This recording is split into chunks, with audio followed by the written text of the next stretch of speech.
What's happening? Welcome everybody to the lab. I'm your host, Joshua B. It's good to see you. Good to be here.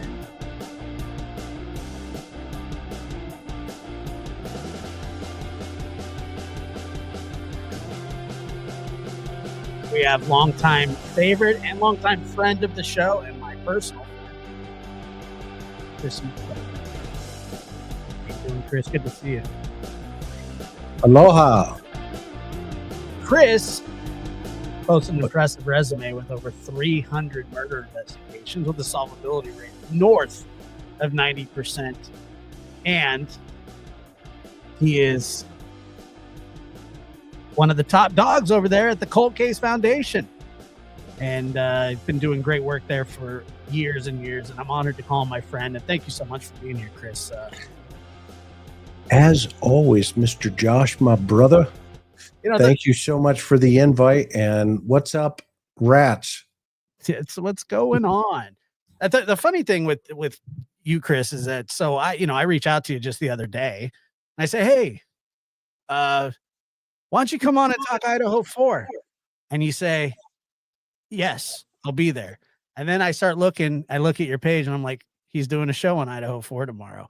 So then I reach back out to you and I say, I don't want to ruin your show tomorrow. And you said, you never ruined my show. And I just wanted to say thank you. I appreciate it. I really, I don't know. I screwed the pooch on that one. Don't worry about it. I mean, that's. Nor did you bring it up to me. That was the other thing. I was like, well, maybe, maybe he'll say, yeah, let's change this. Nope. I'm there. Don't worry about it. And so that was very kind of you. So thank you, Chris. You're very welcome. No worries. I love your haircut. It looks fantastic. As I fell asleep in the chair and I woke up, I guess, enlisted in the Marine Corps. Hey, can we get a closer look? The poor barber. I mean, I said, hey, can I just get a trim? Yeah. Next thing you know it's Lance Corporal bag of donuts, going out the door. It's fantastic. Did you really fall asleep in the chair? No, but I almost did. I mean, I can do that if I wanted to. Yeah, I have before. It's kind of relaxing to get your haircut, but then sometimes you wake up and you have a mullet or a mohawk. When I walked out and Karen's in the car waiting for me, and I walked out and this was her reaction. I was like, yeah, it's a little short, hon, on this one. She goes, it will grow back, hon. Don't worry. I said, yeah. So she's not a fan of the short. She likes more fluff. No, well, the Mick fluff. Yeah. The one thing I have been blessed with is hair. From my age. Most everybody, they usually have like the grandpa or something, missing up on top, the radar dome, but I have my hair. I mean, it's the Irish. So lucky the Irish. And I have a great barber. So there you go. Well, that is, I'm telling you, I notice every time somebody gets a haircut, like I can just see it. I zone right in on it. And, for the longest time I had that, it was a man bun for lack of a better term. And I did remember the man bun. Yeah. Is it gone? Yeah. Really? You cut it? Yeah, it's gone. Okay. It's been gone for a while. Like at least a year and a half now, probably. Yeah. Sometimes, like I'm getting close to 40, so it's got to go. Yeah, you're getting up there. I'm getting up there 40 in age, and but the man bun, I rocked it, and I thought it had a good run. Let's just put it that way. It's over now. It's okay. It's okay. Yeah. What was it? I looked like what was it? The samurai Jim Belushi? Yeah. You remember that? Samurai. Yep. Yeah, Samurai Chef. Samurai Chef. I did. Oh. He's the best. You're lucky. Maybe cut your cake. He was I'm telling you, that was one of my favorite. I loved him, but yeah, I did sort of resemble him. Matter of fact, let me show you this really quick, and then we'll get going here. Miss Arias says, "Rest in peace, man bun." Yes, I know, right? I know, but that's okay. Yep. Like I said, it served its purpose, and I got made fun of incessantly for it by everybody all the time, and I was good with that. I only made fun of you when I saw it. It was mostly tucked up underneath your hat. most of the Most of the time, yeah. I only made fun of you when I saw it. Thank you, Chris. I appreciate it. Thank you. Did you do the slack too with the man bun? I mean, did you jump up on the slack and try to balance and walk from one tree to the next? No, but I was like crouching tiger, hidden dragon. Yeah, absolutely. Absolutely. Heather says you should have donated it to charity. Auction it off. Yeah, that's it. That's it. Yeah, that's the one. That's Jim Belushi, not me. Remember? No, don't put it off on Belushi. That's looks like you. Look at that. That's you. Yeah, that's nice, huh? Look at that. I mean, that's good stuff. It is great stuff. So, Chris, it is so good for you. It's so good of you to be here because we're going to talk something that you've been covering, and I haven't covered it in some time, but I always pay attention to it, and it's like the slow wheels of the court system. You know, it's like it takes like 5 years to get to a trial these days, and there's motions upon motions, and then motions to have motions, and then meetings for suppression and evidentiary hearings, and it just clogs the system. And there's stall tactics. Once you waive your right to a speedy trial, that's exactly what you're doing. I mean, you're waiving your right to a very, and then you're basically invoking that we're going to slow this thing down. But supposedly this trial is supposed to start towards the end of the year after summer, I believe, correct? Yes. And who knows if that'll happen or not. But at some point, I don't know if there's a cap on this thing, but at some point they're going to have to go and do it. But, and it seems like the judge is kind of getting sort of tired of all these suppression motions, and so there was some evidence or there were some documents that were dropped just recently, and you're going to cover it again tomorrow. But let me just ask, what are the chances that this thing actually starts after summer? Well, I think with this judge, it's a high probability it's rock and roll. Let's go, because the judge here, Hitler's not messing around. He's on it, and he wants to get it done. And remember, he started, by telling everybody that, hey, just let you guys know, I really don't want to be here, so we're going to move. Let's make this thing happen. So he's serious about it. So I think it's going to be a lot faster than it used to be. Yeah. Yeah, I mean, this crime takes place in the end of 2022, and here we are, brand new year, so it'll be about 3 years. And I think that, I mean, look, this trial is probably shaping up to, regardless of the outcome. I mean, it's going to be one of the most watched trials in the last 10 years. Yep. It's the media circus that is going to descend upon this place.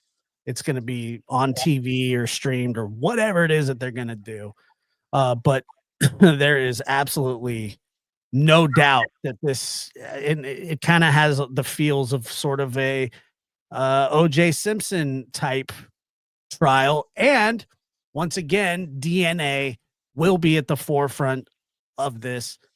DNA trials, once thought to be the gold standard, are not anymore. because now you attack the credibility of the DNA. And then we just find out just recently that I believe it was Maddie who had, they say it was a mixture of 3 different profiles. None of them they could get anything from, to exclude or say, hey, this is this, but they don't know what it is. I mean, what do you make of that? I mean, is that rare in a homicide investigation? No. And so there's 3 types of mixture, right? There's 3 mixtures. One would obviously assume that potentially it's Maddie's. The other could be Kaylee's. And then there's a third unknown. Okay. And they're all mixed together. So when DNA analysis comes back as what they call inconclusive, it means the results aren't clear cut. So basically, there could be a bunch of reasons for that. A few reasons, like the sample's too small, it's degraded, or it's mixed up in this case, with other DNA. So they can't get a solid match or a profile. Remember, they don't even have Maddie's profile or Kaylee's profile. It's an assumption that it's going to be Maddie's of one of the 3 and potentially Kaylee's. And then the third one would be, okay, well, what are the statistical ratios that it would fall into under all 3? So basically what the lab has done here is they've come back and they've shrugged their shoulders saying, hey, we can't say for sure. Okay. So the motion that Ann Taylor filed is to attack the language used to qualify the statistical data pointing to either BK, Maddie, or Kaylee. Yeah, well, and that's kind of the new defense against DNA. As DNA has become more, advanced, and by golly, it sure is advanced now. I mean, you walk around and you're shredding DNA everywhere. You don't even have to leave liquid anymore. You could just touch a water bottle and they can pull it off of there. And people are criminals, specifically criminals, are so aware of this now that I remember watching a man be interrogated, and they were giving him cigarettes and pizza, and he actually ended up taking the piece of pizza and putting it into his lawyer's purse that he had ate. And then he had taken the cigarettes and dumped them down the the J trap. They were stuck in the J trap. Well, of course they pulled it apart, got his DNA from it. And, but I mean, he was so,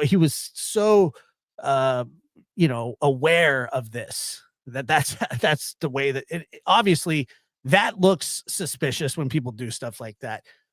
When you start trying to suppress DNA evidence or eyewitness testimony, obviously you think that you're in for a fight, which the defense, it seems as though it's shaping up that the defense is going to have a monumental task at this rate, between the circumstantial evidence, between, Mr. Kohberger driving around that neighborhood, Stargate, his alibi, so on and so on.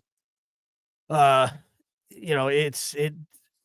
looks like it could be an uphill battle, and that's why you see all this suppression going on. Is that your take on it, or what? Yeah, I mean, if the defense is doing their job, right? Their job is to say, hey, you got the wrong guy here. It's not my guy. Yeah. Okay. And so we're going to go ahead and attack everything that you're saying is it's our guy, meaning the state saying it's your guy. And so in this situation, I guess it's a coincidence, if you're going to take that position, It's a coinkydink that, his phone pings all over the neighborhood, and it just so happens the night of the homicide, the phone goes off. I mean, that's a coincidence. And why did it go off? Because I'm driving around looking at, all the stars and moon gazing and taking photographs. And I like to go out for long walks and long drives. And that plays into the circumstantial evidence, obviously. But by the way, circumstantial evidence is strong evidence. It's equal to physical evidence under the law. Circumstantial evidence is what I refer to as common sense evidence. You can tell a story from it. Now, that story that they're going to paint is that similar to Mr. Morphew, whose phone just happens to go into airplane mode during the early hours of the time where Suzanne, by the way, hopefully that case starts to heat up again here shortly. What are the odds that this never happens until something big happens the same day, and they just somehow, oh, my phone, I put my phone in airplane mode, not even necessarily turned it off, just airplane mode. Well, I mean, just think about it. Let's reverse engineer this thing. If he's not involved, why didn't he come forward? He drives a white Elantra. They were asking for it, weren't they? Yeah. Hey, we're looking for a white Elantra. Oh, okay. I'm headed to Pennsylvania. Well, why didn't you come forward and say, hey, I have a white Elantra. Mm-hmm. And by the way, I like to drive it at 2, 3, 4 o'clock in the morning and go sightseeing, at the parks. The challenge that he's going to have is that park was closed that night and the gate was up. That's one of the problems. The second problem is, if you just think logically, okay, there's a white Elantra that's going around that building at that time. And, he wants to be helpful, right? I mean, just like in the D. Warner case that just wrapped up in Michigan.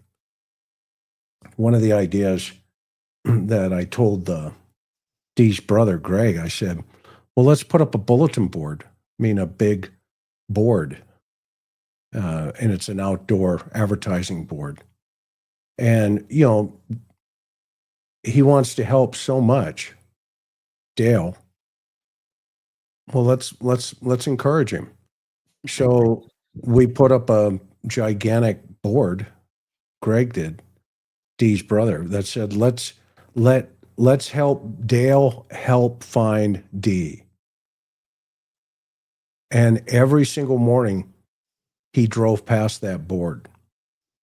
And in this case, if Bryan's not involved and he's innocent till proven guilty, he's got hundreds of people that, kind of like Luigi, that actually witnessed that murder on video. Yeah. But he's got a fan club, and you know what? Good for him. It's a little weird, but yeah, and they're saying that his civil rights have been violated, and that's the that's how Luigi's civil rights, or that's what the defense is trying to say. Yeah. I don't know how, but I haven't really. I just saw I've seen just a couple articles about it, but that's how defense strategies work now. I mean, they go on technicalities. I mean, if there's one slip up by the prosecution, or something gets kind of lost in translation, they're going to hammer at it and say, Judge, you got to throw this one out. Typically judges don't like to do that, but sometimes it does happen. I mean, now since the venue has been changed, and this judge does seem sort of on top of his game. And I like judges that like to move, because 3 years is a long time, and 3 years is plenty of time to get your case together. Now we see motions being filed saying, well, the house is, we can't really go back to the house now because they tore it down. my stomach was in knots watching that happen because I knew that was gonna, and you kept saying, "Don't do it," and they did it anyway because instead of, I gotta take issue with the board or the property owners or all of them. It wasn't about erasing the history. It's about getting justice. And then you can tear it down. But they tore it down. And now the defense is going to go after that. Well, the jury can't walk through there anymore. Well, but we have 3D scans of it. It's not the same. You don't hear the creaks. You don't hear the echoes. You don't hear the pitter patters. How big of a, I mean, how big of a problem is that going to be? It's subjective because it's under the influence of one juror. And that you get one juror who says, can I put my hand up and ask a question, Your Honor? What's that? Is there any way we can go to the scene? Okay. And if you'll notice, the FBI is doing a mock-up, tabletop of the entire house and the entire, circumstance. Right. They're doing a 3D model so that the jury can look at the 3D model. It's going to rotate it around and people can see it. That's awesome. Oh, that's nice. Right. There's nothing like driving a Tesla truck until you've driven one. You can watch all the videos you want. Remember in high school when you were getting your license and they showed you all the shock crashes and all that stuff? I don't know if you did when you were a kid, but yeah, I did. Remember, and they tried to shock you into driving correctly? Yes. You see how that works, right? For 16-year-olds. Yeah, it doesn't work at all. Same thing, same principle. Yeah. And Kelsey here says, aren't they trying to get the bushy brow statement thrown out? They're trying to suppress witness testimony, eyewitness testimony.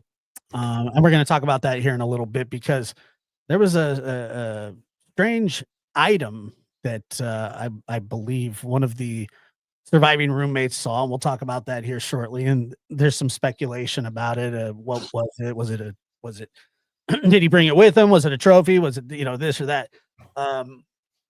But I think that in this case, and like you said, we don't even know everything. They could have more ready to go. There could be a huge DNA bomb at some point that the defense right now is still trying to suppress before they get to trial.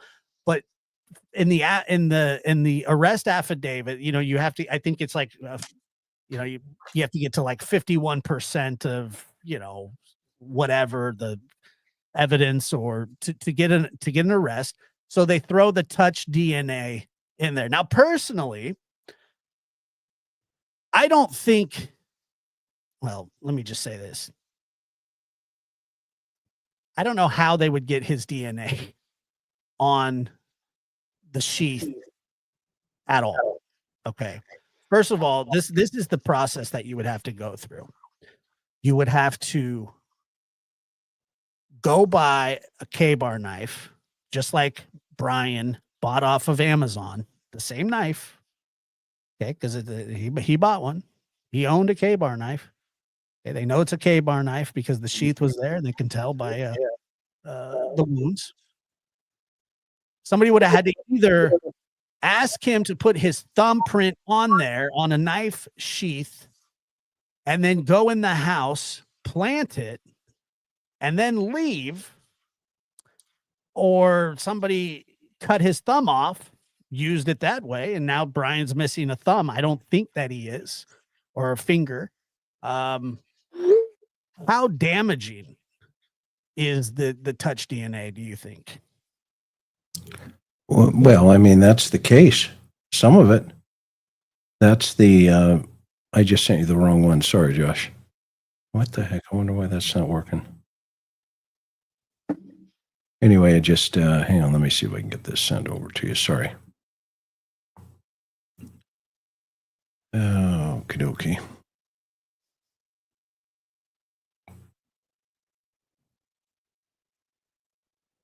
That's the case. I mean, you've got that's the mystery here.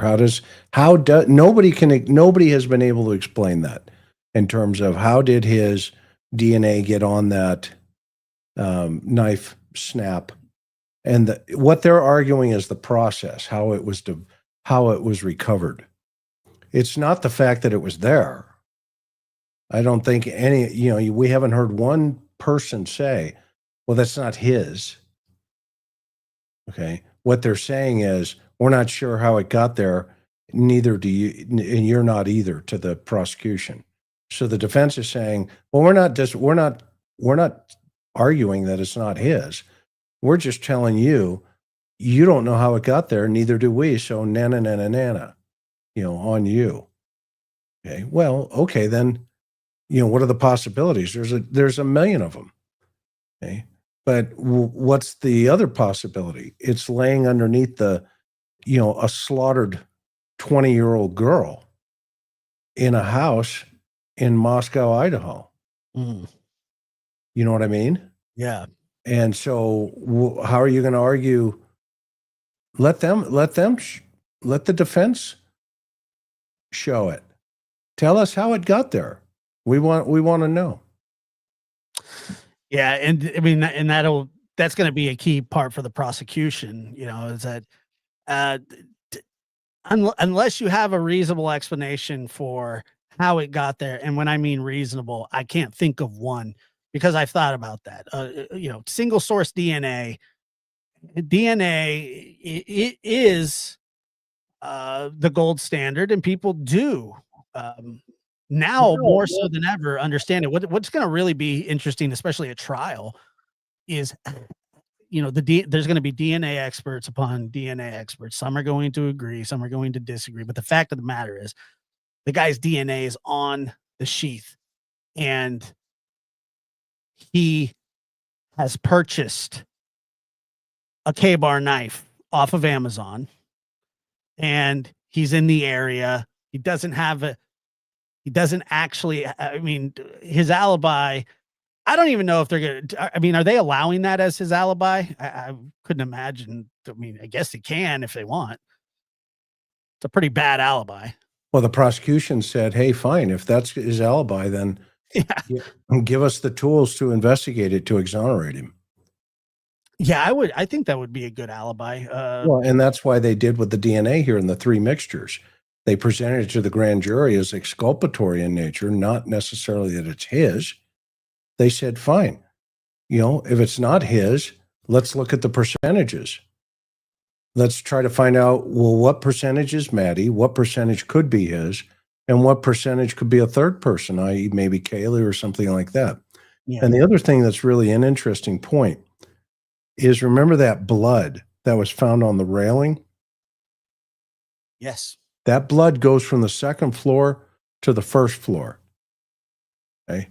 If Ethan is killed in the hallway,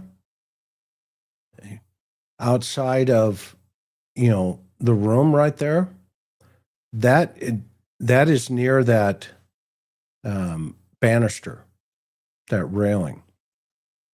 If a suspect is stabbing like this, there's cast off potentially. That could be an unknown mixture belonging to Ethan if he's out in the hallway, as a hypothetical. I've seen blood go all over the place. I've seen blood underneath, thresholds of doors. Mm. So anything is possible. In fact, I'm writing a book. It's called Blood Under the Threshold. The first time anybody's heard it tonight, Josh. Breaking news. I just said, yeah, I know, right? I love it. You like the name? I do like the name. How far along are you? When can we expect this? I'm not going to reveal that yet. Okay. Well, like anybody, any good podcaster, I gotta pry a little bit, but do tell. I mean, you're working on a book. That's great. Yep. Awesome. Yep. And so getting back to this, 2nd floor to the 1st floor, and they came out and they said, hey, we don't know where this other blood came from. Okay, yada yada. Okay, you're right. We don't. And so what? It means it could have come from anybody that came into that house, 500 different people. Even the blood under her fingernails could be from somebody else. Yeah. I mean, anything is possible. However, the real, dinosaur egg is that DNA on the snap. Either way, it's there. It belongs to Bryan. I mean, you can't unring that bell. Nope. You're just gonna have to have a, I watched this interrogation just the other day. It was the Grim Sleeper. I forget his name, but he was out of Los Angeles. And he had like there was like 12 bodies or somewhere that they had tagged to him, and they said, that they were all prostitutes, and each time they would slide a photo of the person in front of them, they said, she was found, and they lay out all these pictures. Say, you know what they all have in common? He said, what? Your DNA is at the scene. And they said, how do you explain that? And then he goes, I don't know. They go, well, you're going to have to probably do better than that. You don't know? You have no idea how your DNA got there? And he kept going, nope. So, well, why would your DNA be there? I don't know. Well, there you go. Sounds like, and then what ends up happening is he takes it to trial and he's found guilty, and because his DNA is on all 12 of the victims. I mean, you have to be able to explain that away. And unless they can't, I mean, sure, this is what they're going to try. They're going to say, yeah, we're not saying that that's not his DNA, but they'll blame police corruption. They'll blame things that really that they should have to be able to prove. And that's kind of the judge here is the gatekeeper of these things. And, just the other day, Dr. Gary and I were talking about the Casey Anthony case. And I still find it bizarre, without any merit, really, that the judge allowed the defense of, well, Mr. Anthony was abusive and he made, Casey the way she was. And, but they didn't have any proof. It was just things that they were just throwing against the wall, and then they would question him on the stand. Judges do not have to allow that. They can say, no, you're not going to do that. So it's this whole suppression fight, these text messages that were just released, and I'm not going to read through them or anything like that, but we could talk a little bit about, first of all, we knew that this was a dramatic scene that morning or that evening or that early morning. And, they're showing some of the text messages back and forth between the surviving roommates and then the police. And then we know that one person passed out and so on and so forth. And you can rest assured that, again, that the defense will hammer at these victims. Now, is the judge going to allow it? I don't know.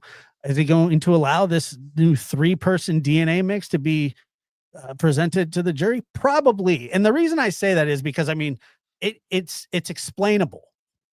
And all they have to do is say, look, there's unknown DNA, blood DNA or whatever under Maddie's fingers, but there's not enough markers to match up, with anybody. We just don't know. We don't know if it's degraded. We don't know if it's too small of a sample. We just know that it is DNA. And but do you think that that's what they'll do? I mean, it's pretty much like, it doesn't mean anything, to be honest with you. Nothing. It's a wash. Right. And remember Jim Carrey in Dumb and Dumber, where he leans over and he goes, so there's a chance then. Okay. Yeah. That's what the defense is worried about. And so the only way they can, fight it is just say, well, there's not enough for anybody or anything. And so the prosecution made a great move in the grand jury where they presented that evidence as potentially exculpatory to Bryan. But you see, what they don't want to do, and that's why it's blacked out, is give those percentages that it could be his. Of course. And so they want to exclude all of that stuff. And if you'll notice, I just sent you a text message, and it goes right along these lines, with that text message. This is from one of the motions as well, where what you were talking about earlier about the house. Yeah. Well, it says right here, and there was a question earlier on here too as well. It says, finally, the court should exclude the testimony because it violates Mr. Kohberger's due process rights. The house has been torn down. The defense cannot now effectively rebut this inflammatory and minimally relevant testimony. Right. That's Kohberger's attorney now using the house in a motion that she agreed to have torn down against the prosecution. Right. And I said this a long time ago. I said, the moment, any good defense attorney would say, "Oh, you want to tear the house down?" Yeah, sure. I'm on that. Yep. I'll stipulate to that. Tear it down, make it go away. And the state made it go away. And now it's gone. And look at this motion that just came out where she says in there, well, the house is gone. So we can't, you can't bring this up because, blah, blah, blah. It would be prejudicial to my client. Okay. Well, yeah, no kidding. And that was a good move. It was a terrible move to take the house down, in my opinion. I've said that from day one. Oh, yeah. To me, it was just nuts. The question here is, I'm really curious about why the house still matters at this point. 3 years later, many cases are older than that.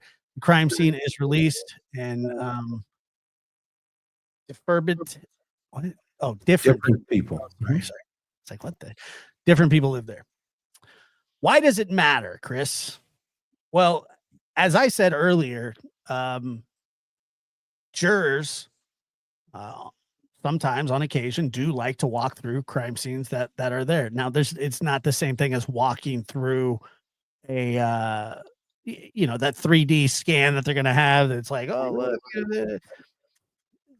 people want to see it. They want to see the crime scene. And now that it's what was here's my big question is, what's the point? What was the point of tearing it down? Why not? It was a public relations move. Yeah, well, that's the point. All right. It made it into a book written by the president of the University of Idaho. Yeah. Period. Yeah. Well, yeah, that's what I'm saying. There was, other than trying, for some reason, they're acting like, and I don't know if this is the case or not, but it seems like they go, well, the murders happened, but we're going to start moving back. No, the trial's going to happen. You move past it when the trial's over. That's what I think. I mean, I get it. Is it a bad look for the university? I guess, but I mean, it's not the university's fault that this happened. It's just something that happened. It's the same thing like at Virginia Tech when the massacre happened there. Oh, Columbine. What do you think that they want to just keep going with that? No, but it happens. Right. And this is one of the largest high-profile murder cases in the United States right now, and it's going to be, the trial will be as big as O.J. Simpson's. Yeah, I agree with that. Why didn't we tear down that crime scene? Make it go away. Because there are some situations where you use common sense and you say, you know what, for the sake of erring on the side of caution, we should maintain this home just in case. Okay. It doesn't change that the fact that house was, or that land is where the killings took place. But what it could change is I think this is going to be as big as OJ. I really do. I do too. As a matter of fact, I think it's going to be bigger, and I'll tell you why. Yeah. The media coverage. I mean, we're almost 20 years later. I think it's going to be even crazier. I think that there's more interest and more access to this case than there was in the OJ case. The OJ case at the time, there was nothing like it, but we're living in a different time. So yeah, and with social media, that's I think, to Tori's point, I suspect social media is going to blow this thing up every single day. I mean, look what happens now. well, they're already Yeah, we're talking about it tonight. yeah. And how many people talked about it over the last couple of days when these motions came out, about the text messaging, about the 911 call. I mean, social media lit up. It's had tens of millions of views, not only mainstream media, but social media as a whole. So can you imagine the trial when they start talking about Crazy. how these kids were slaughtered in that house? And I'm going to submit to you, they were slaughtered in that home. No question. Okay. And it's going to be so gruesome for the public that, people are going to want to go, okay, we've had enough. This is enough. Mm. And how do we know that? Because Ann Taylor has a motion right now about what type of words can be used. They're suggesting, well, we don't want to say the word, whatever, multiple words. We don't want to say sociopath, psychopath. We don't want to, do A, B, C, or D. And so, the word salad police are already attacking the type of language that could be used so it's not prejudicial to the client. And they're trying to limit the number of photographs so they're not accumulative, okay, of the brutality of the murder. And they'll probably settle on 2 or 3 photos for each victim. And yet there's probably 1,000 photos taken. But the defense and the judge will weigh it out, and the judge will go, well, is it necessary we show the jury all of these? Well, let's give the defendant some relief here. Right. Right. One thing that has been talked about is that one of the victims says that they saw Bryan Kohberger leaving with what they thought could be a vacuum. They're not really sure what it is. It could have just been a knife. It could have been a trophy. What do you make of this? In these kinds of cases, like especially if you talk like about Bundy, Bundy was all about preserving, crime scenes. There were women that he killed and put into the woods and went and shampooed their hair and painted their nails. I mean, he was an absolute freak. No question about that. Sometimes people take trophies as they leave. But yeah, vacuum type object. That's what I'm not saying it's a vacuum. I'm just saying that it's a type object. What do you make of that? What do you think? What do you think? You think it was a trophy, or what do you think? Just Well, the first thing in my feeling is if he had a kill kit, and that's what we would call it. Okay. Yeah. And if I don't see Bryan Kohberger walking in there with a vacuum cleaner, even though, if he's ADHD or what he's going to be, right? He's not the kind of guy I would submit to you that is going to go in there. Now, is he going to wear potentially multi-layer clothes and that kind of stuff? Yeah. Okay. That's a high probability because number one, there's evidence that he purchased that type of stuff. And that's why they're trying to suppress all of his purchases and his clicks from Amazon. Okay. But that said, I don't see him walking in with a shop vac or a handheld vac type object and, taking care of the situation that he wanted to. And then all of a sudden, pulling this thing out like, he's Mr. Clean. Okay. No, I think that that part of his behavior comes later on. And I'm also, so I'm thinking, okay, well, if that's the case, then we have to lean towards who are his idols? Who did he study in school and during his PhD program? I'm going to submit to you, there will be very close similarities, if not carbon copies, of Ted Bundy. And that he was, very attracted to Bundy. Go ahead. Just by proximity almost. Well, exactly. And what better way to get better than Ted Bundy than to start with 4 college students? And I'm going to go back to what I said a long time ago. I think if Ethan had not been there, we would have 6 or we would have 5 dead college students. Yeah, I think so too. All women. I think so. I think you're completely correct. And I think that, Kat, I hope Ethan gave him hell. I really do. I mean, it's just, you think about it, and I don't think that people, maybe some people do, but I've seen K-bar knives are insanely gnarly. I mean, they're a weapon of war. They're made to chop through flesh and bone. They're designed that way. They're a precision knife. And if you don't have one and you're going up against one, you're going to lose. I mean, it's inevitable. One stick from that thing is fatal. I mean, they're wide blades. It's like butter. It's like through hot butter almost. It's horrific. And I just don't. I don't see. I don't see. I don't see how there's not more blood DNA, but there could be, couldn't there still, Chris? Oh, absolutely.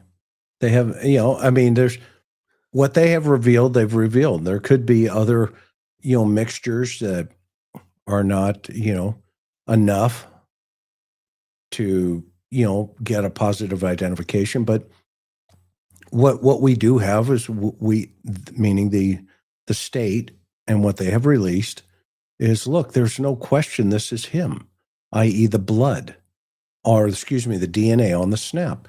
You can argue about whether it's touch DNA or, freaky DNA, or if it came from Mars. Okay. The fact is, Bryan was on Mars.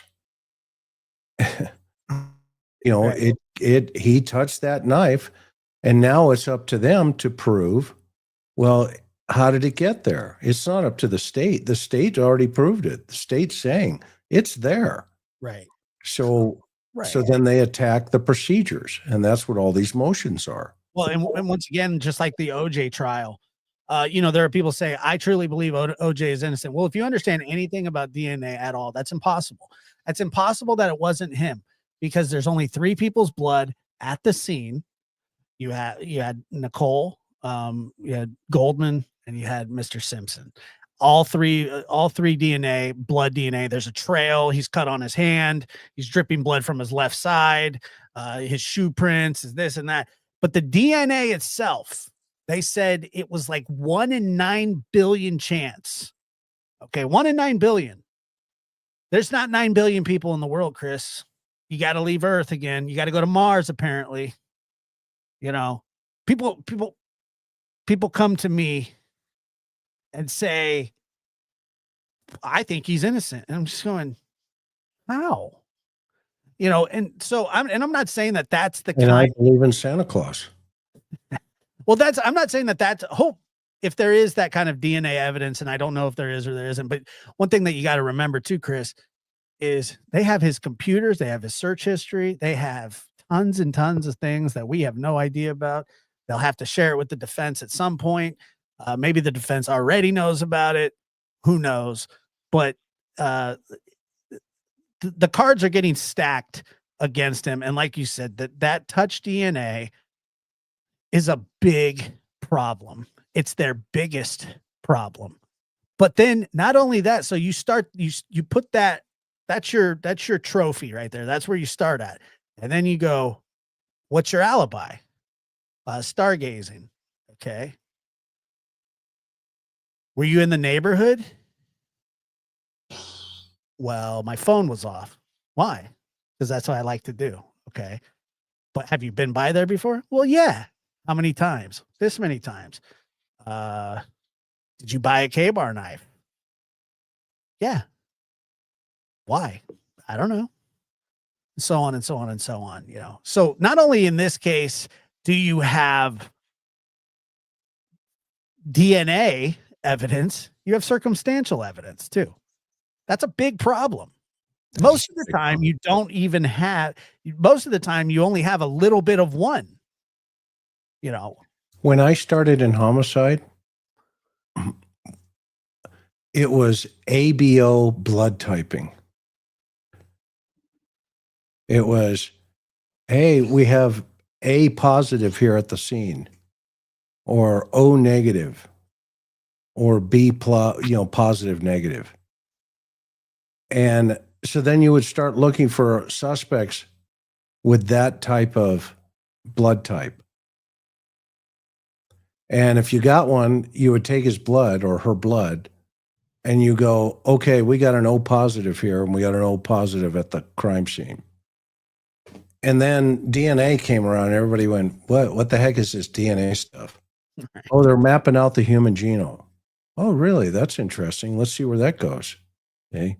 And now next thing you know it's like, okay, well, here's the percentage of what the genome says. And by the way, it's the same type of blood. It's the same blood type. Oh, wow. Okay. Yeah. And right. Yeah. Go ahead. No, go ahead. Sorry. You just got me. And then it moved and it's still moving. DNA is still evolving. Okay. It's evolving into hair color, eye color. You know, do you blow your nose at 2 a.m? Okay. And these could be the genetic reasons why. Okay. But here's what's fascinating. DNA works if you want to identify your child and that child belonging. The court say, oh, okay, well, you're here at a child custody problem. Yes, Your Honor, he's not my child. I'm not paying $10,000, whatever. Okay, no problem. Let's get a DNA test. Okay. Or, hey, I'm doing my genealogy on ancestry.com and I've done, true lines on Ancestry. And I've discovered there's, 15 CMs that tie me together. Okay, that tie me to the first, second, third cousins. Okay. Right. And guess what? It worked. That stuff is okay. Yep, you're good, man. You're related. Okay, we're all good. Right. But by golly, you put it at a crime scene? Are you kidding me? There's no way, dude. That's it. To your point earlier, there's no way. It's, meanwhile, there's like how many zeros at the end of this one? Like 27 zeros or something like that. Yeah, quintillion tuplet or some, I don't know, something I've never heard of before. Yeah, there's a gazillion. Okay, there's a Google. You know what a Google is? It's a number. It's infinity, right? Yeah. Google. And you know what Google means, right? It means go ogle. Okay, if you look at it. Yeah, everybody goes go ogling. They don't realize it, but they're part of the hook for their data. But that said, I don't want to digress. But in this situation, okay, they got it. Boom. All right, explain it. I'd like to hear somebody explain it. You want to know how I would try if I was a defense attorney? Hit me. Probably wouldn't work, but I'd say, well, the chain of custody got messed up. It's tainted. Fine, but how did it get into the chain of custody? Well, Your Honor, I don't know. It's just somehow, because if you look back at these certain cops, they've had problems in the past, and they don't know how to bag and tag evidence correctly. I mean, it could have just been a mix-up somewhere. I mean, Is it possible? Maybe there was one, another knife sheath, nearby that. A mix-up of having Bryan Kohberger's DNA already in the lab. Say that again? A mix-up of already having Bryan Kohberger's DNA already in the lab. Yeah, well, yeah, maybe. I don't know. How did it get there? Into the lab. It's a good question. Yeah.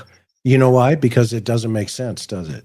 Of course not. And that's what I'm saying. So, but they're going to attack it somehow that way. I mean, I'm sure that they'll come up with something a little better, but probably nothing that can explain why his DNA is on there. And that's kind of the long and short of this case. Right here it says, curious your thoughts about the 911 call. In my opinion, the roommates had absolutely nothing to do with it, but perplexing. They didn't see blood everywhere. I don't know. What say you, Chris? Well, we do know this. We know that they were both drunk. We know that Dylan was probably more drunk than Bethany. We know that now they were texting each other and they were both scared out of their wits. Even in fact, we know now that after the intruder left, that Dylan ran to Bethany's room down to the first floor, and that both girls passed out and fell asleep, woke up, and the first thing they started to do was texting the victims upstairs. Are you okay? What's going on? What's happening? And then she's so scared, Dylan, that she calls her dad. She texts her dad, what do I do? Now, this may be the frozen phase, because fear, and we're going to talk about this tomorrow night, fear, I have talked to so many victims and so many witnesses that fear has this way of taking over your body unless you have trained yourself to overcome the fear. And so it's very subjective in relationship to what they saw, what they didn't see. But what we know is they were in that house for those whole 8 hours. The question that we will hear, I'm sure of it, is probably 7 to 8 hours they were sleeping because they were drunk. Mm-hmm. And that's not uncommon whenever you interview somebody, in what we call a cognitive interview process, right? So we have them reconstruct the conversation in a narrative form.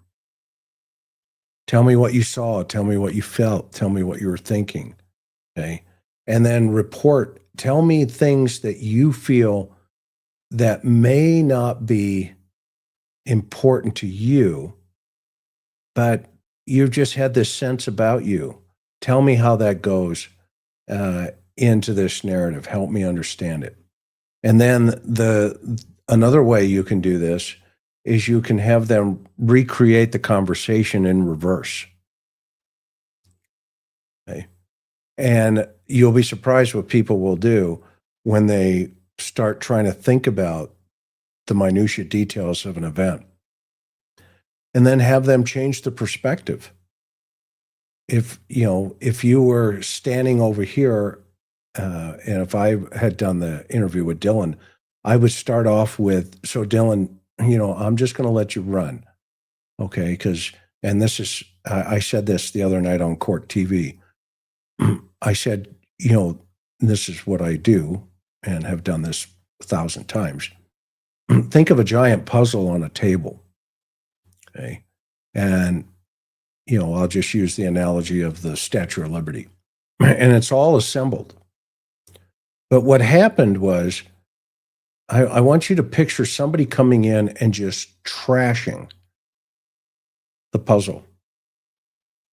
And then what I want to ask you to do is tell me the truth in relationship to what you recall and how you recall it, and assemble each piece that you can, but not the whole puzzle. You don't have to do that right now. Okay, we'll get to that as we go along. But I'm going to listen. And then you let them talk. And then you go back and you fix, in things that made sense or didn't make sense. And, the bushy eyebrows. Here's what you're going to hear from Dylan in the trial, my guess here. Isn't it true, blah, blah, blah, you were there? Yes, yeah. Isn't it true you heard this and that? Yes, yes. Isn't it true you were intoxicated? Yes, I was. Isn't it true on various times you felt like you may have been in a dream state? Yes. Isn't it true you were scared? Yeah, very much so. Isn't it true you fell asleep? Yes. And then you woke up? Yes. And isn't it true you saw one male in that house that you'd never recognized before? Yes. I don't know who, what, when, where, why. Isn't it true you didn't even identify him, did you? No, I didn't. All you saw was this individual was wearing a mask, right? Yes. And he walked past you. Yes. And what did you see? I saw that he had bushy eyebrows. No further questions. That's it. That's what Bethany is going to be the strength of the prosecution. Now the defense is going to get up and try to make a big show out of her, but the judge is going to narrow the scope of that conversation to what was asked. He's not going to let the defense take off and destroy Bethany or Dylan. Excuse me, I've been saying Bethany, it's Dylan. Okay. Yeah. Yep. He's not going to let the defense attack that witness like that, because it is a very dangerous proposition when you start attacking survivors in a quadruple homicide. Juries do not like that. They will eat you alive. I had a case one time. I had one of the very first cases in California. Actually, it may still even only be the first time it's ever been done. We had 45 jurors. We had 3 defendants, and they did not want to adjoin. They did not want to separate their trials. They wanted to be together, but they wanted separate jury trials.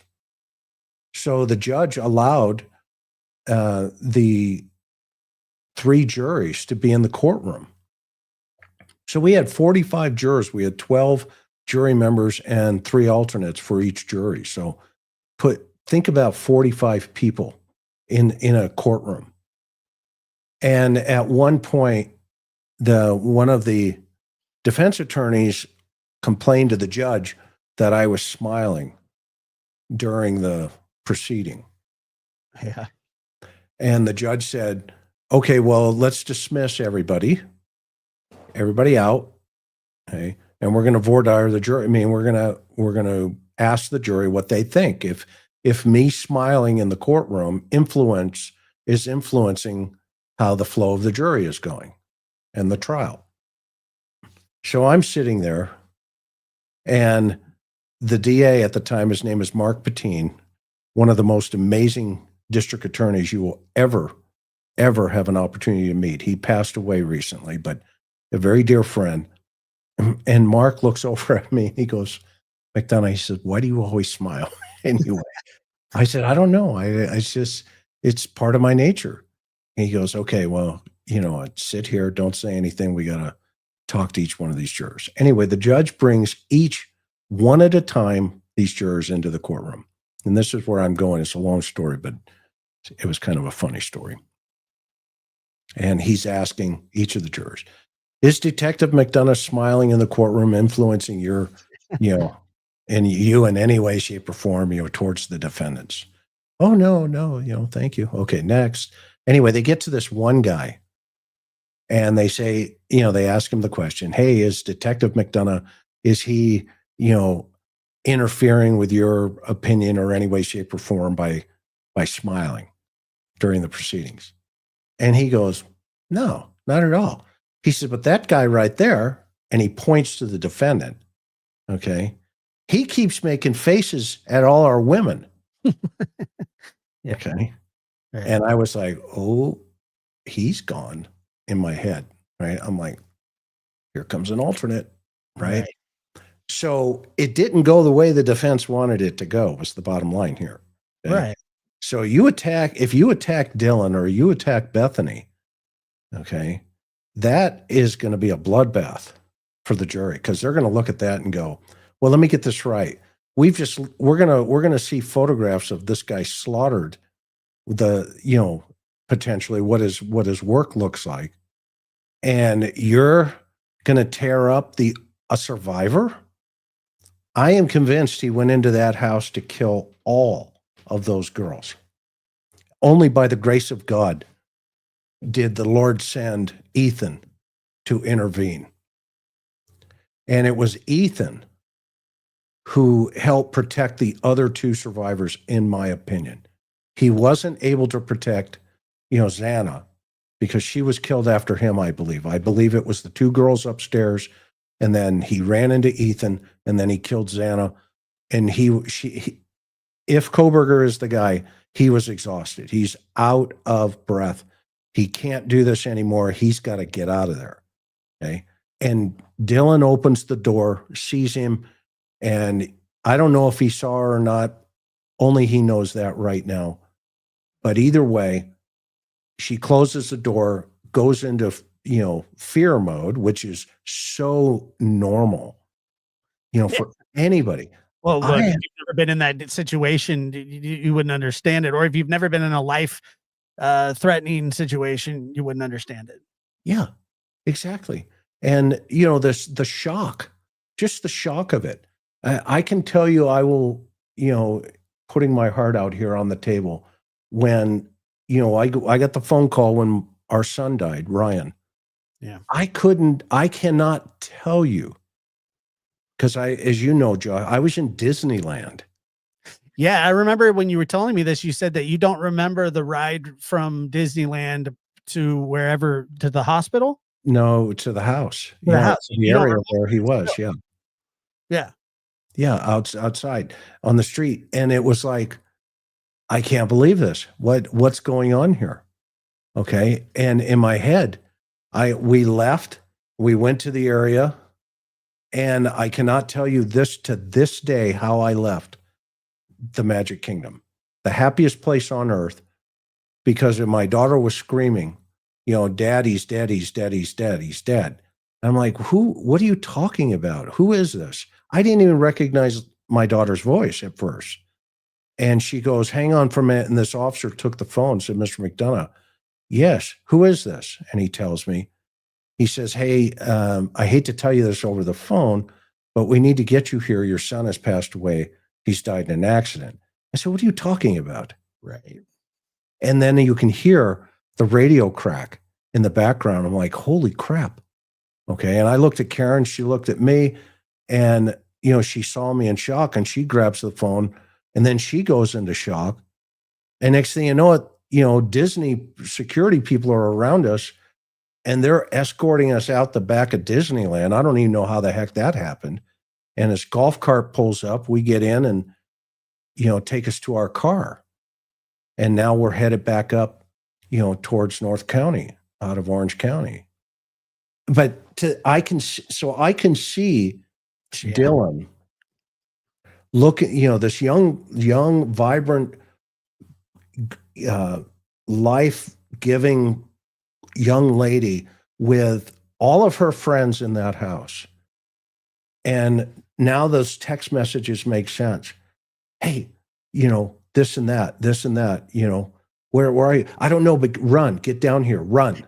Yeah. Sometimes I think people just want a conspiracy for conspiracy's sake. When we're just talking about actual real people, when my grandmother was alerted that my mother had been killed, she fainted twice. She picked herself up one time initially when she was told. She fainted. And then a little bit after that, again, she just collapsed again. And then almost collapsed another time. Matter of fact, when the house was shot up, there was a gentleman that was there. He was young at the time, probably 20. And in the police report, he ripped the refrigerator away from the wall, and they were trying to get him out of there. He didn't want to leave. he was ducked in the corner facing, like, where the corners, the meat, and he was ducked with his hands over his head, and he wouldn't move. So, I mean, people do crazy things, to your point, right? In the middle of trauma. I mean, or Irvine one time had a pursuit, and they had these 3 kids in the back of this pickup truck. And it was a stolen truck with two in the cab and 3 of their friends in the back of this pickup truck. Anyway, they're southbound on I-5, 100 miles an hour. They're flying. Okay. Well, they tried to make one of the exits, okay, off the freeway with Irvine PD behind them, lights and sirens, a helicopter, everything going down here. It's like 3:00 in the morning. And what they didn't realize is, as you get in the off ramp, it had a really like a 90-degree bend at the bottom of the ramp. Well, they missed that, and they went straight. And there was a 4-story apartment building. Okay, the truck went through and came down into a drainage culvert. Okay, and flipped up this way and threw all 3 of the passengers in the bed of the truck against the 4-story building. Jeez. I found evidence 4 stories up of where one of the kids hit and impacted. Okay. The patrol gets there and they tell us, hey, Matt, because obviously we got called out. Okay. And with our traffic folks. And long story short, one of the guys, when patrol got there, one of the right front passenger in the cab was still alive, but his arm was gone. His right arm. Okay. And his left arm was just dangling, but he was walking around the apartment complex. Okay. In total shock. Okay. Didn't even know he's missing part of his body. Okay. It's like war. And when you think about these young kids, and I call them young kids because, to me, you're a young kid, Josh. Okay. Because, you just are. I mean, I have shoes older than you. Okay. That said, and Dr. Mercado, I love Gary, but he's still a pup too. You don't have shoes older than Dr. Gary. I know. But long story short, think about this. Think about being in the prime of your life with your friends. You're at college, okay, it's a party house. Okay, great, whatever. Maybe people are smoking pot. Maybe they're doing this. Maybe they're doing, okay. I grew up in the 60s and the 70s. And, it's how many times, right?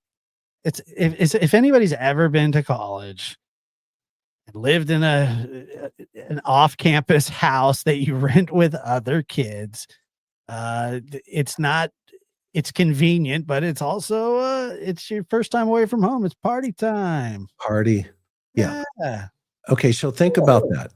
Now, how many times you went to a college house for a noise disruption when you were working Vice? Well, we didn't have very many college houses in our town, but we had a lot of Marines, and so they had street parties. Literally, they'd shut the whole street down, right? And it's party central. Sure. I can't tell you how many bottles I had thrown at me. When I was a dog handler, they would call us to go break the parties up. I could ballpark it. We'll put the helmet on, and here come the bottles. Yeah. Hopefully they weren't Bud Light, but just in case. That said, just pushing that forward. Can you imagine her though that morning waking up or going to bed thinking, okay, this got to be a dream. This can't be happening. I'm blah blah blah. I didn't see what I just saw, and then waking up the next morning. And then have the entire world say, or at least not the entire world, but a lot of the world on social media say she's involved. It's a cartel hit. Okay. It's a drug house. Yeah, they're running dope through there, from Canada and Mexico. It's just like to stop off. Cartels. Remember the tunnel?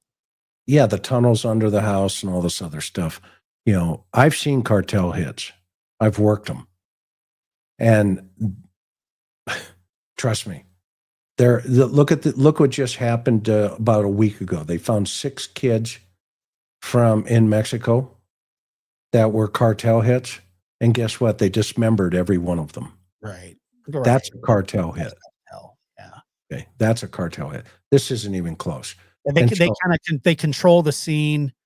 There's more than one person, or there's more than one member. They take their time. They're wanting to send a message. This was not a message sending type situation. I mean, that you've responded to many of these things, over 500 death investigations, Chris. I mean, you've seen a thing or two, I mean, things. Yeah. And the funny thing, well, it's not really that funny, but is that people want a conspiracy. I mean, the fact of the matter is, in my opinion, in my book, and on my channel, these survivors are nothing more than that, victims and survivors who are very, very fortunate to be alive. Very fortunate. Yeah. And I think if Ethan had not been there, and this is just my opinion, I could be wrong. Okay. However, I think he ran out of gas. Yeah, I mean, the sheer amount of adrenaline from something like that would be absolutely exhausting. And then not only that, I think most people probably agree. But I'm just saying that, but I'm sure somebody will be like, no, I don't think he expected Ethan to be there. I don't think at all. No. And that was kind of I think that kind of threw a huge wrench into what he was doing, what he was trying to accomplish. Now, did he know that Ethan was probably in the girl's environment? Sure. If he studied him as much as I believe he has, okay, did he know that night, the night he chooses? Remember, he's going through this whole fantasy. The fantasy's in play. Okay, he has seen it. He has felt it in his fantasy, in his play here. He can visualize it, and he gets into it, and boom, it's fourth. The time is here. The phone is off. I've done all my surveillance. I've done all of my, pre-positioning. I bought all my stuff. It's all good. It's going to happen just the way I want it to happen. Yeah. And he gets there, and he kills his first 2 victims. And as he comes downstairs, there's a boy, a man. A strong, able one too. And may have been, out, doing what college kids do. It's not going to surprise me that Ethan was slaughtered even more than the girls because he got in the way. Yeah, pissed. Yeah, exactly. Yeah, that wouldn't surprise me either. I mean, and like it just, and then you take yourself, if you can, and look, I wouldn't suggest it to anybody, but I mean, just imagining those final moments, like, I mean, it's just crazy to think about what it would have been like, through his eyes. Just a terrifying, terrible situation. That's why I said I hope he gave him hell. I really, really do. Think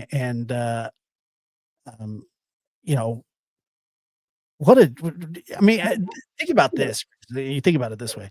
You have a house full of college kids. They're doing what college kids do. They party, they hang out, they, whatever. And there's somebody stalking them, waiting for the right time, which is what I think he did. If he's the guy. And by the way, and I'll say this, people ask me, what's your take on it? Look, until you can explain to me how that touch DNA got there logically without him being in the house and being the one that had the knife and the killer, I mean, I think you got your guy. That's what I think. It'll be interesting to see all the evidence.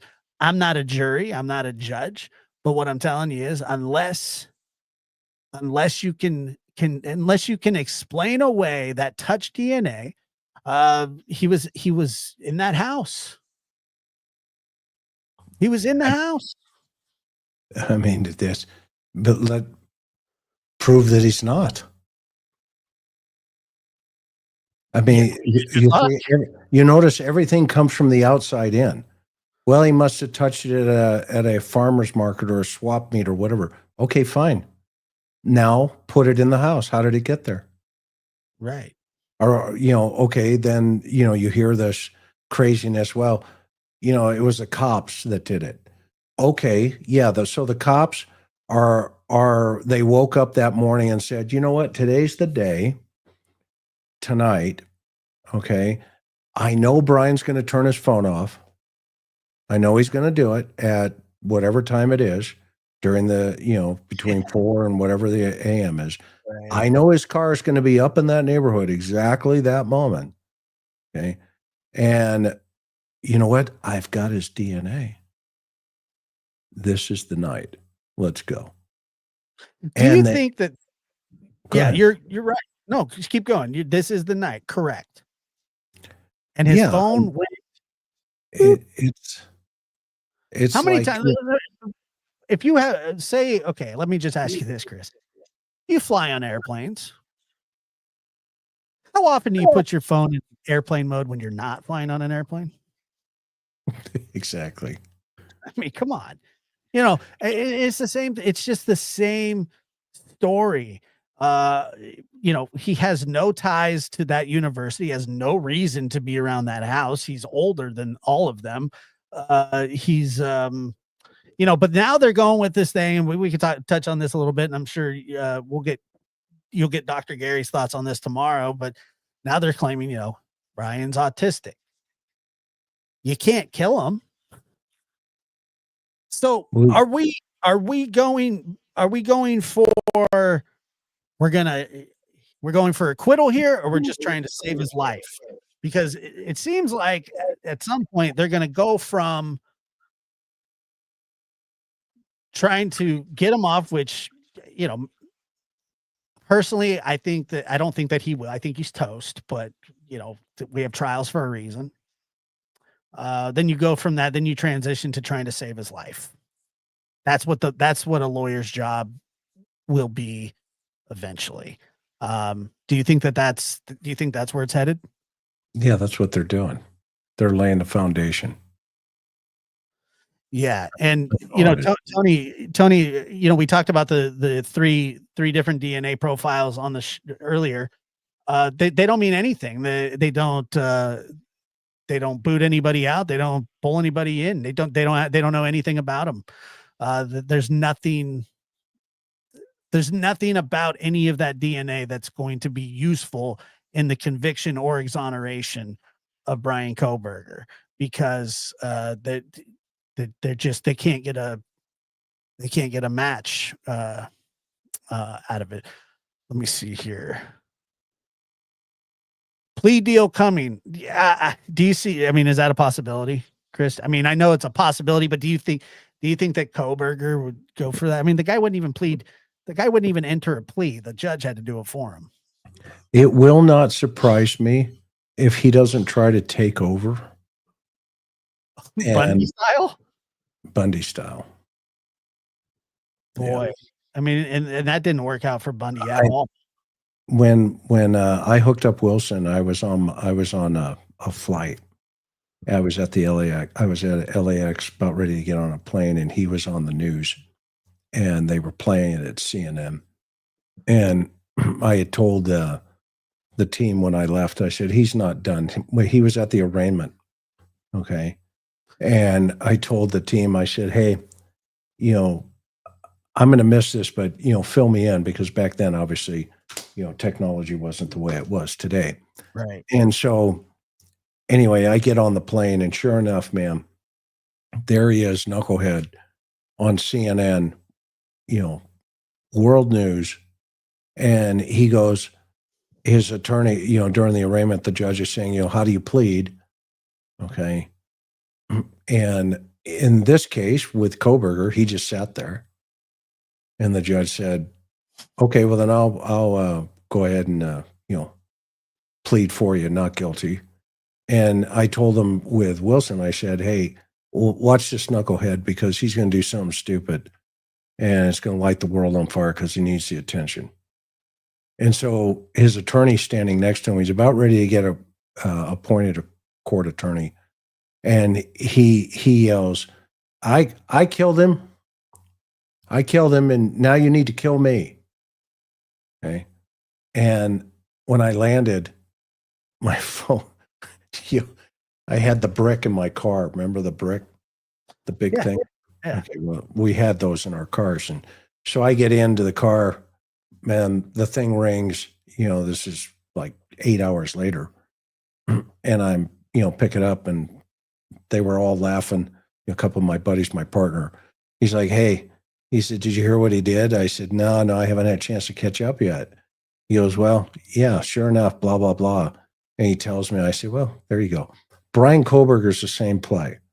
He's just playing off like, now I've got this, autism problem and all this other stuff. And you know what? He may be on the edge. I don't know. Sure. Maybe he is on the edge. Okay, fine. Does that mean he doesn't know right from wrong? Does that mean he doesn't know that you should not kill people? No. It means you're capable of getting a PhD in criminal justice.